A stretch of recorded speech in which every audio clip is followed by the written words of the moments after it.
Hello दोस्तों, मेरे YouTube channel में आप सभी का स्वागत है। हम लोग बात करते हैं ऐतिहासिक काल, जैसे कि लौह काल के बारे में का जाना जाता है या लौह काल उसको कहा जाता है। तो मध्य प्रदेश के कुछ उत्तरोत्तर भाग हैं, जैसे कि भिंड हो गया, ग्वालियर हो गया, मुरैना हो गया, से लौह युगीन संस्कृति के साक्ष्य मिले हुए हैं, जो कि यथा धूसर या चित्रित मृद भांड के अवशेष यहाँ पर पाए गए हैं, जो कि लगभग 1000 ईसा पूर्व के हैं।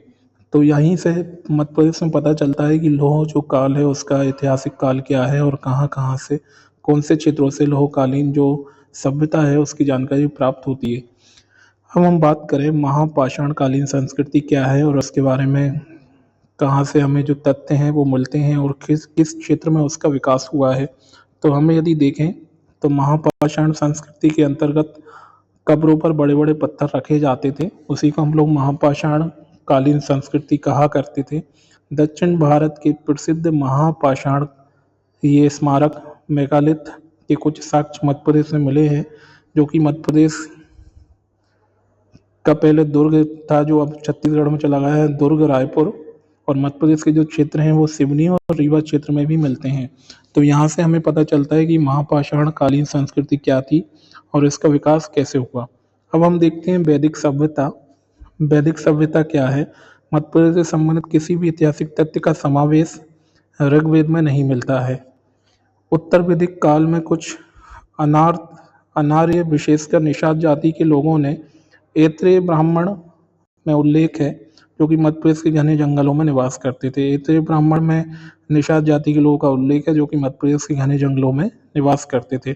महर्षि अगस्त्य के नेतृत्व में नर्मदा घाटी में यादवों का एक झुंड बस गया था। यही क्षेत्र से आर्यों का आगमन हुआ था। इस क्षेत्र से ही आर्यों का आगमन हुआ था। शैव धर्म से संबंधित मध्य प्रदेश में कुछ प्रमुख गुफाएं हैं, जिनसे की जो जानकारी है वो मिलती है कि यहाँ पर वैदिक सभ्यता का कितना विकास हुआ था। जो गुफाएं हैं वो हैं उदयगिरी, खतामा, मांडा, मांडू तथा मारा में। ये गुफाएं हैं जहाँ से कि शैव धर्म के बारे में जानकारी मिलती है। जनश्रुतियों के अनुसार कारकोट में नागवंशी नर्मदा के किनारे कांठे के शासक थे। कारकोट के नागवंशी नर्मदा के किनारे कांठे के शासक थे, ये जानकारी हमें मिलती है जनश्रुतियों से। नागवंश के जो शासक थे मुचुकुंद ने नर्मदा नदी के किनारे अपने पूर्वज मंधाता के नाम पर मंधाता नगरी की स्थापना की, जो कि वर्तमान में खंडवा जिले में है। मंधाता परियोजना भी यहाँ पर चल रही है, जो कि जल विद्युत परियोजना है, नर्मदा नदी के ऊपर है, जिससे कि विद्युत का उत्पादन किया जाता है। तो उसी क्षेत्र का जो नाम है मंदाता, वो मुचुकुंद के अपने पूर्वज थे और जिन्होंने अपने पूर्वज के नाम पर मंदाता नगरी की स्थापना की थी, जो कि वर्तमान में खंडवा जिले में है। तो दोस्तों, हम लोगों ने देखा ऐतिहासिक काल में लौह काल के बारे में, महापाषाण कालीन संस्कृति के बारे में और वैदिक सभ्यता के बारे में। तो ऐतिहासिक जानकारी में हम लोगों ने 3 चीज़ों को आज पढ़ा।